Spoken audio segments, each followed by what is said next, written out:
किनगाव बसस्थानकावर महिलेचा विनयभंग आणि मुलाला बेदम मारहाण, 7 जणांविरुद्ध गुन्हा दाखल. जळगाव प्रतिनिधी. जळगाव जिल्ह्यातील यावल तालुक्यातील किनगाव बसस्थानकावर गुरुवारी 11 फेब्रुवारी 2026 रोजी एक संतापजनक घटना घडली आहे.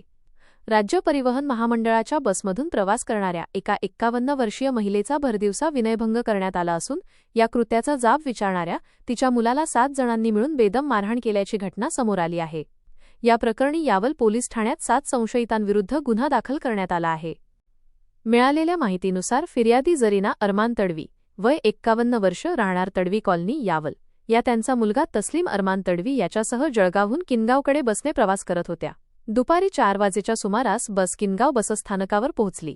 बसमधून उतरताना प्रवाशांच्या गर्दीचा फायदा घेऊन एका अनोळखी इसमाने फिर्यादी महिलेला अयोग्य स्पर्श केला.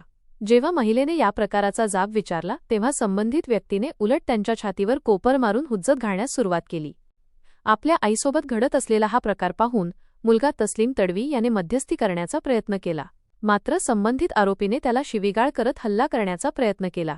बसस्थानकावर बस थांबताच आरोपीने आपल्या इतर साथीदारांना आणि नातेवाईकांना तिथे बोलावून घेतले. त्यानंतर या सर्वांनी मिळून तस्लीम तडवी यांना लाथाबुक्क्यांनी बेदम मारहाण केली. फिर्यादीमध्ये नमूद केल्यानुसार मुख्य आरोपीने आपले नाव विशाल संजय कोळी, राहणार किन्नगाव, असे सांगितले असून तो जळगाव येथील शासकीय रुग्णालयात कार्यरत असल्याचे समजते. या मारहाणीत विशाल कोळी याच्यासह विशाल पाटील, यश साळुंखे, उदय चव्हाण, मयूर कोळी, यशवंत कोळी आणि भूषण खंबायत या 7 जणांचा सहभाग असल्याचे फिर्यादीत म्हटले आहे. या हल्ल्यात तस्लीम तडवी यांच्या डाव्या डोळ्याजवळ, छातीवर आणि डाव्या कानाला गंभीर दुखापत झाली आहे. त्यांना तातडीने उपचारासाठी यावल येथील ग्रामीण रुग्णालयात दाखल करण्यात आले आहे.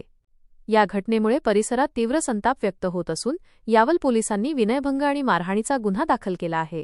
या प्रकरणाचा पुढील तपास पोलीस करत आहेत.